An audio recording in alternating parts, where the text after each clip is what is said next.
that workshop, plus then Shawnee's, that then led me actually to come and do my very first talk at the sex lectures after an article that I'd written, and I mentioned you in it. So that's yeah, a really interesting thread. Thank you. Okay, men are sexual predators, liars, unpredictable, unsafe emotionally and physically, unemotional, they take advantage, they are cold and calculated, and they act more superior. Where are all the good men? So, 1998, and I was an anti-man feminist, and a lot of what I felt towards men was bitter, angry, resentful. I saw men in positions of power, I saw men taking advantage of myself, of friends, and there was this huge, massive disconnect, and I wouldn't have even considered it a relationship.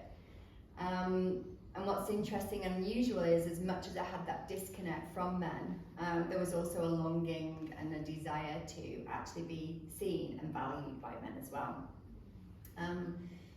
And part of the reason of this disconnect also came from the relationships that I found myself in. So abusive relationships that were physically abusive, relationships that were emotionally abusive, and so I found myself in this cycle and pattern of, saying to myself, where are all the good men?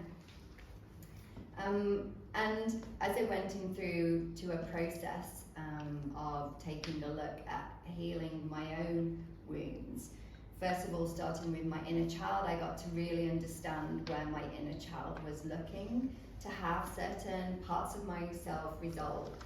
And that was in, as you may have remembered, Fennell's talk around anxious attachment was unconsciously looking for those men that were emotionally unavailable.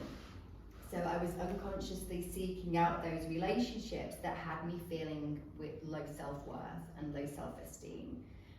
Finding myself in the attachment patterns of always finding those unemotional, unavailable men who seem to tick those boxes of, where are all the good men?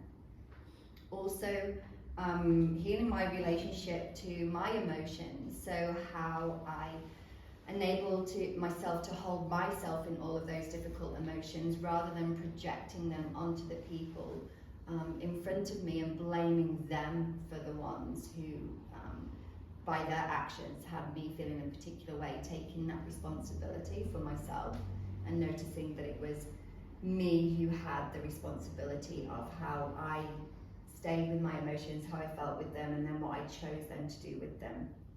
And then also healing my relationship to my sexuality.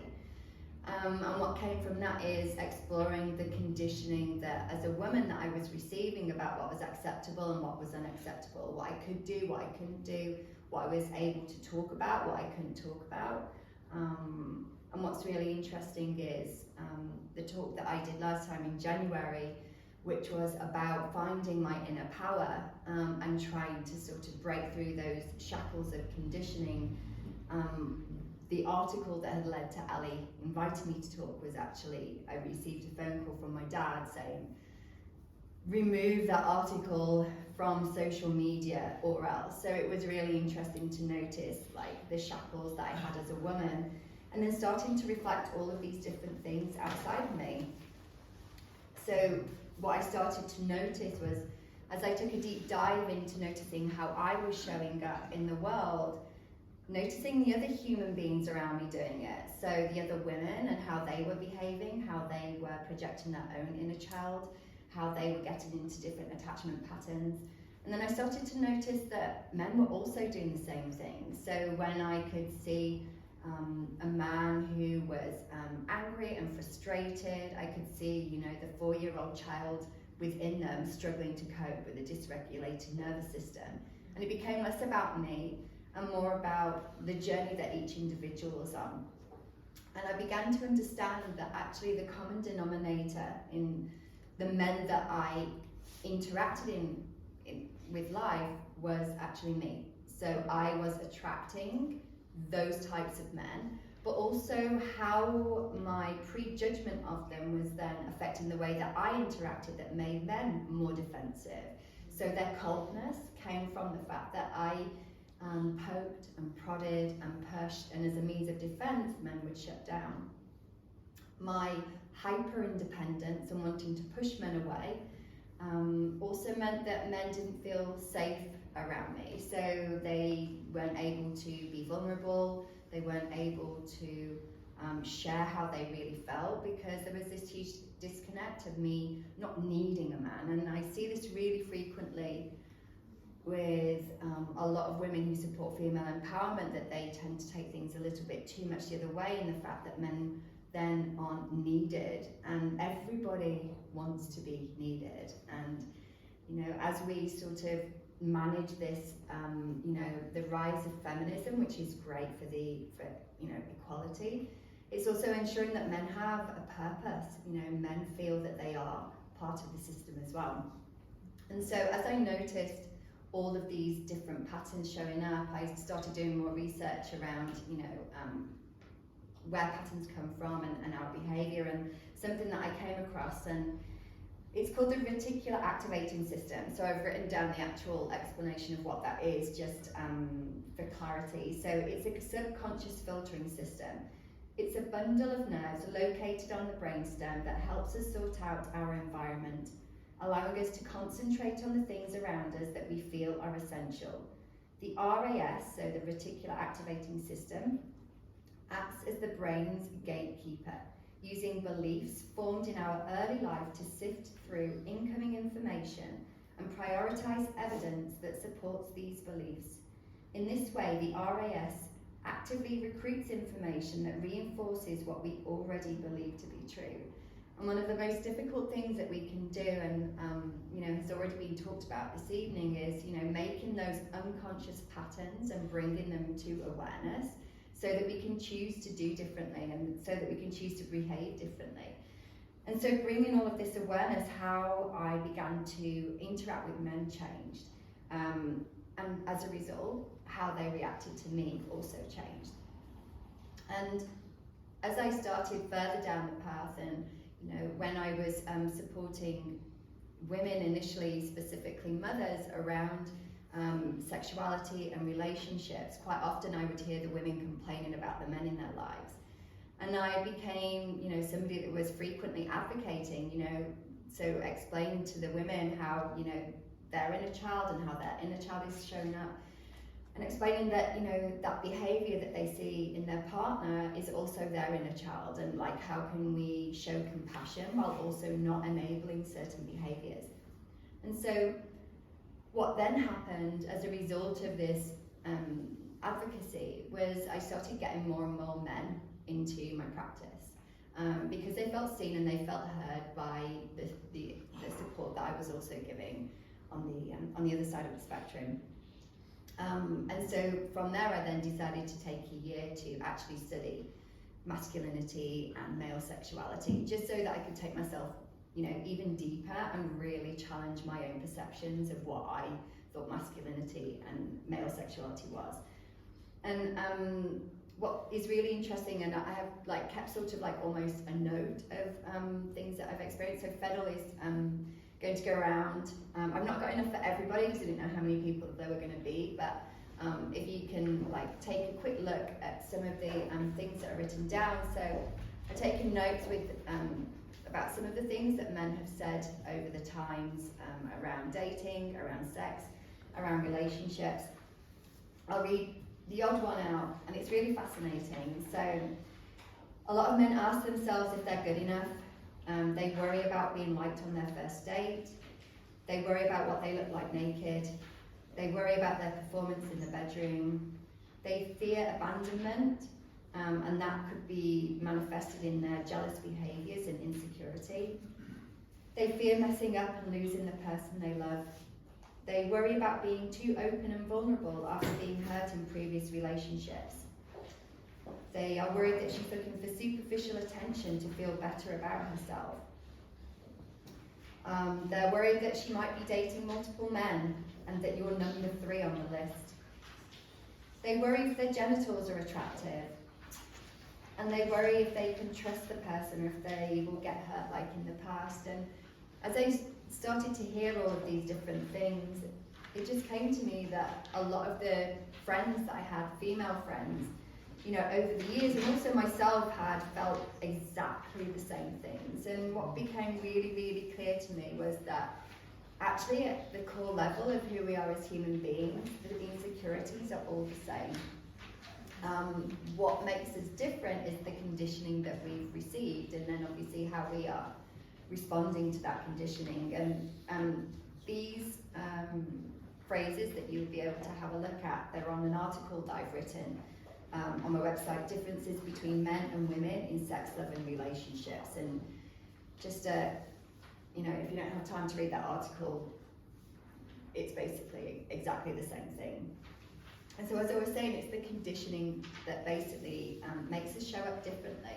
And that's what I've begun to learn with the men that I coach, in the way that I speak to and interact with the couples as well. And there were a couple of different situations that I came across that really made me sort of fully understand to the extent of the pain that some men are experiencing.